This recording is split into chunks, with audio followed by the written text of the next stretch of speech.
Hello everyone, welcome to physics Samvad. तो जो हमारा नेक्स्ट टॉपिक है वो है फैक्टर्स अफेक्टिंग द पोटेंशियल, मतलब कि पोटेंशियल को कौन कौन से जो फैक्टर्स है वो अफेक्ट करते हैं। ठीक है, तो जो हमारा फर्स्ट है वो क्या है, dependence on the charge of conductor. Second है हमारा dependence on the size of conductor. Third है हमारा dependence on the presence of other conductor and fourth है हमारा dependence on the medium around conductor. First one जो है हमारा dependence on the charge of conductor. यदि कोई चार्ज है उसमें जो नंबर ऑफ, यदि कोई कंडक्टर है उसमें जो नंबर ऑफ चार्जेस है वो क्या है, ज्यादा है। तो यदि नंबर ऑफ चार्जेस ज्यादा होंगे तो उसमें क्या होगा, पोटेंशियल भी ज्यादा होगा। कैसे ज्यादा होगा, सपोज करिए कोई कंडक्टर है उसमें जो चार्जेस है वो ज्यादा है। ठीक है, तो चार्जेस ज्यादा होंगे तो आपका जो है तो इंटेंसिटी ऑफ इलेक्ट्रिक फील्ड भी ज्यादा होगी। ठीक है, जैसे ही जैसे आपकी इंटेंसिटी ऑफ इलेक्ट्रिक फील्ड होगी तो वर्क डन भी हमारे क्या होगा, ज्यादा होगा। और यदि वर्क डन ज्यादा होगा तो पोटेंशियल भी क्या होगा, ज्यादा होगा। इसी वजह से यहाँ पे लिखा हुआ है कि यदि चार्ज ऑफ कंडक्टर जो है वो ज्यादा होंगे तो आपका पोटेंशियल भी क्या होगा, ज्यादा होगा। इसे यहाँ पे लिखा हुआ है potential is directly proportional to charge. ठीक है, फिर सेकेंड वन है आपका dependence on the size of conductor. जो हमारा पोटेंशियल होता है वो किसी भी कंडक्टर के साइज पे क्या करता है, डिपेंड करता है। यदि किसी कंडक्टर का जो साइज है वो कम होगा तो आपका जो पोटेंशियल है वो ज्यादा होगा, और यदि किसी भी कंडक्टर का जो साइज है वो क्या होगा, ज्यादा होगा, तो आपका पोटेंशियल क्या होगा, कम होगा। इस वजह से यहाँ पे लिखा हुआ है कि potential is inversely proportional to size of conductor. ठीक है, मतलब कि यदि साइज ऑफ कंडक्टर क्या होगा, ज्यादा होगा, तो आपका जो पोटेंशियल है वो कम होगा।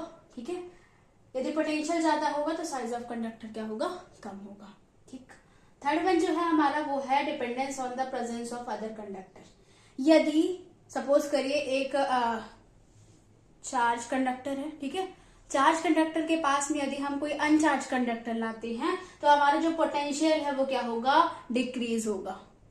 ठीक है, यदि हम किसी चार्ज कंडक्टर के पास कोई अनचार्ज कंडक्टर लाते हैं तो जो हमारा पोटेंशियल होगा वो क्या होगा, डिक्रीज होगा। फिर फोर्थ वन है हमारा डिपेंडेंस ऑन द, जो हमारा पोटेंशियल होता है वो किसी भी कंडक्टर के मीडियम पर भी डिपेंड करता है कि उस कंडक्टर के अराउंड में कौन सा मीडियम है। यदि सपोज करिए कि एयर है या कोई अनदर मीडियम है, तो यदि मीडियम है तो मीडियम के अराउंड में जो हमारा पोटेंशियल होगा वो क्या होगा, डिक्रीज होगा।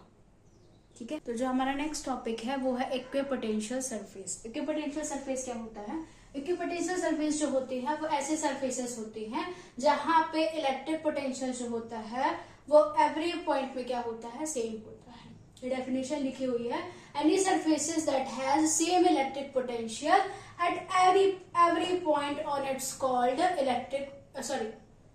Equipotential surface. ठीक है, सपोज करिए हमने एक पॉइंट चार्ज क्यू लिया हुआ है और पॉइंट चार्ज क्यू से हमने एक क्या लिया है, एक सर्कल ड्रॉन किया है, दूसरा हमने सर्कल ड्रॉइंग किया है। ठीक है, तो यहाँ पे यदि जो इक्विपोटेंशियल मतलब जो पोटेंशियल है वो V1 है तो यहाँ पे भी क्या होगा, V1 ही होगा, यहाँ पे भी V1 होगा, यहाँ पे भी V1 होगा, यहाँ पे भी V1 होगा, यहाँ पे भी क्या होगा, V1 होगा, यहाँ पे भी क्या होगा, V1 होगा। मतलब कि हर एक पॉइंट पर जो एक पोटेंशियल है वो क्या होगा, सेम होगा। ठीक है, सपोज करिए यहाँ पे जो इक्विपोटेंशियल मतलब कि जो पोटेंशियल है वो क्या है, V2 है, तो यहाँ पे भी V2 होगा, यहाँ पे भी V2 होगा, यहाँ पे भी V2 होगा, और पूरे उसमें क्या होगा, सर्कल में V2 होगा। ठीक है, इसी को आप क्या बोलते हैं, इक्विपोटेंशियल सरफेस कहते हैं।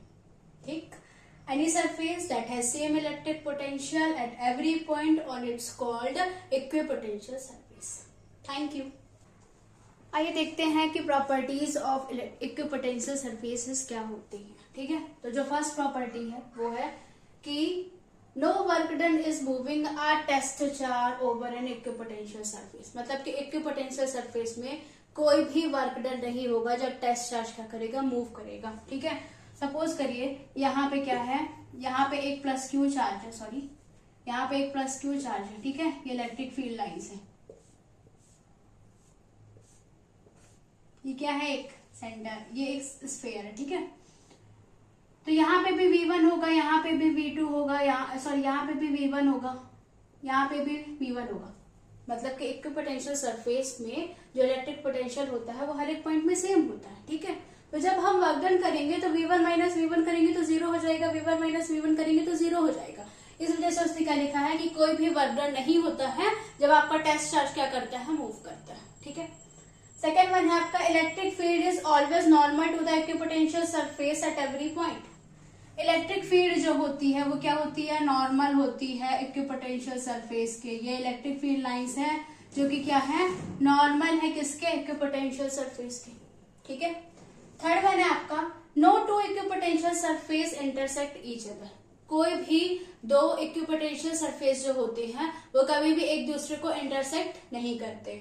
ठीक है। जो लास्ट वन है आपका for a point charge, point charge के लिए इक्विपोटेंशियल सरफेस जो होगा वो क्या होगा, कॉन्सेंट्रिक स्क्वायर होगा। ठीक है। पॉइंट चार्ज के लिए जो इक्विपोटेंशियल सरफेस होगा वो कॉन्सेंट्रिक स्क्वायर होगा, कॉन्सेंट्रिक स्क्वायर होगा। ठीक है। आई होप कि आपको समझ आया होगा। Thank you so much.